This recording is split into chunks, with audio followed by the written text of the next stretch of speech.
Stanford a mis en place une étude, il y a quelques mois, pour permettre la vaccination des enfants de 6 mois à 2 ans d'âge.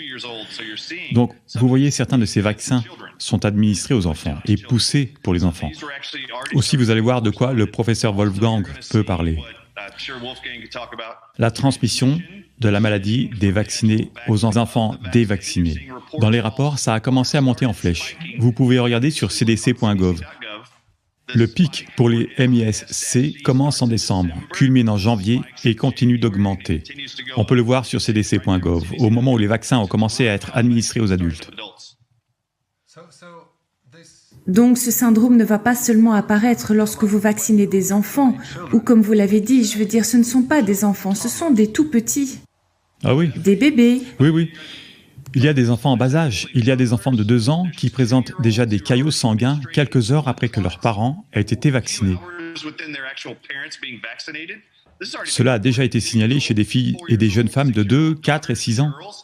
C'est la tentative de ces corps féminins d'éliminer les effets toxiques auxquels ils sont exposés par leurs parents vaccinés ou par toute autre personne qu'ils côtoient. C'est ce que je voulais dire.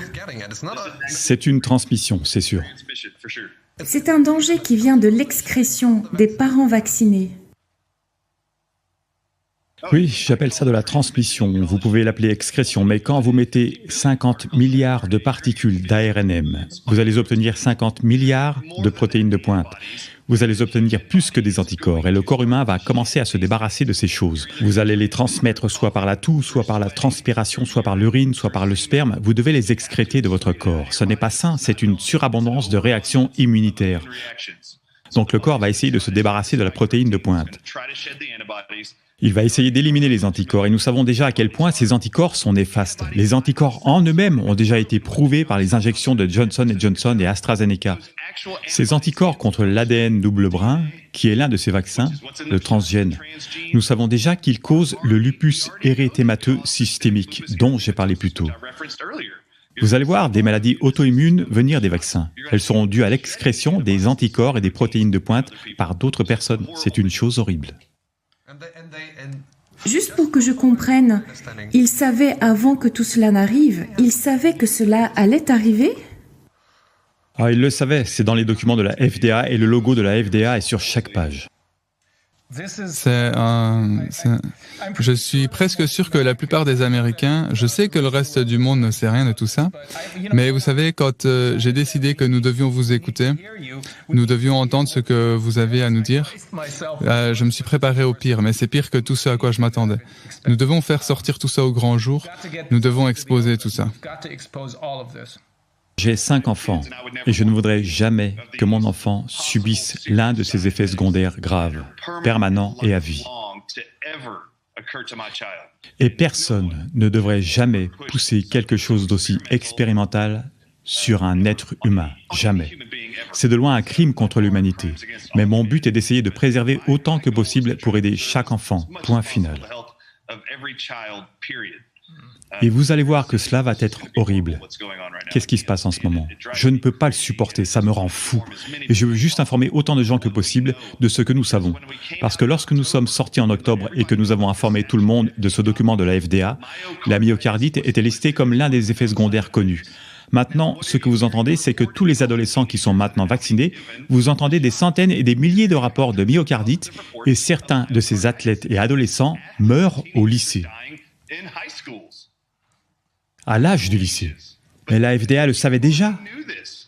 Ce qui est incroyable pour moi, la FDA a dit cette semaine qu'en raison des préoccupations concernant la myocardite et les enfants, avant qu'ils ne commencent à mettre ça dans tous les enfants d'Amérique, on veut Pfizer, littéralement, on veut Pfizer, qu'ils augmentent le nombre d'enfants participant à l'essai. Pourquoi voudriez-vous donner à d'autres enfants une injection qui cause déjà une myocardite ? Que ce soit dans un essai de quelque sorte que ce soit ou pour les masses.